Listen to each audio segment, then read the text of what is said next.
Il est maintenant temps de parler chiffres et nous allons commencer par les recettes, l'argent qui rentre dans les caisses, le chiffre d'affaires. Bonjour à toutes et à tous, je m'appelle Nathalie Carré, je suis experte en entrepreneuriat à CCI France et dans cette vidéo, je vais vous expliquer comment estimer votre chiffre d'affaires prévisionnel lors d'une création d'entreprise. Le chiffre d'affaires, c'est le nombre de biens ou services vendus multiplié par le prix de vente. C'est donc la somme de toutes ces ventes sur une période donnée qu'on appelle un exercice comptable. C'est comme à la maison, c'est l'argent qui rentre. Et comme à la maison, c'est le point de départ de la gestion du porte-monnaie. Après, il faut veiller à ne pas dépenser plus que ce qui est rentré. C'est la même chose quand on dirige une entreprise. Mais alors, comment estimer son chiffre d'affaires prévisionnel? Plusieurs solutions existent. La première solution, c'est de calculer le panier moyen d'un client et de multiplier par le nombre de clients estimés dans l'année. Par exemple, je suis un boulanger, le panier moyen de mes clients c'est 7 €, je reçois dans ma boutique à peu près 300 personnes par jour, sachant que je suis ouvert 340 jours dans l'année, je vais donc avoir un chiffre d'affaires prévisionnel de 714 000 €. Mais comment estimer son nombre de clients? Grand sujet. Je pourrais vous dire que grâce à votre étude de marché, vous avez un pourcentage de personnes qui ont dit qu'ils achèteraient votre offre et qu'il suffit d'appliquer ce pourcentage à la taille totale de votre cible. Mais en fait, ça ne marche pas comme ça. Déjà, entre répondre à un questionnaire et agir, il y a un monde. Ensuite, il faudrait qu'ils soient tous informés du lancement de votre offre et ce n'est jamais le cas. Si vous avez une boutique, c'est assez facile. Vous avez des potentiels clients qui passent devant la boutique.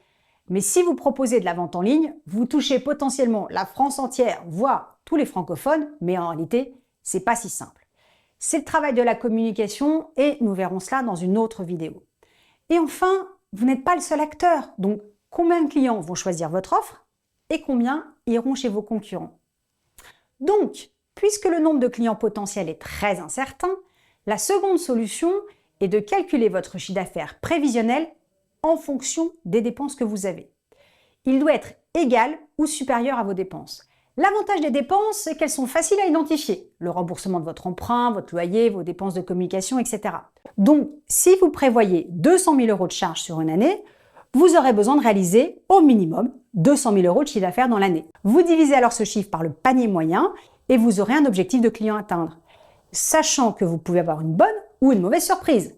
Le panier moyen peut être supérieur à ce que vous avez envisagé, donc vous avez besoin de moins de clients, et ou votre chiffre d'affaires sera supérieur à vos dépenses, ou alors, mauvaise surprise, le panier moyen est inférieur à vos prévisions et il vous faudra plus de clients.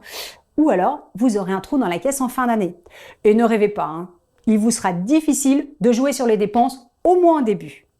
Donc, avec cette méthode, vous avez un objectif prévisionnel de chiffre d'affaires. Bien sûr, il vous faudra plusieurs années pour l'atteindre. 1, 3 ans, peut-être plus. Tout ça dépendra de votre stratégie marketing et de communication. Dans tous les cas, n'oubliez jamais que ces calculs sont des prévisions. Il faudra donc ajuster et ajuster encore dès que vous débuterez votre activité. Allez, c'est à vous!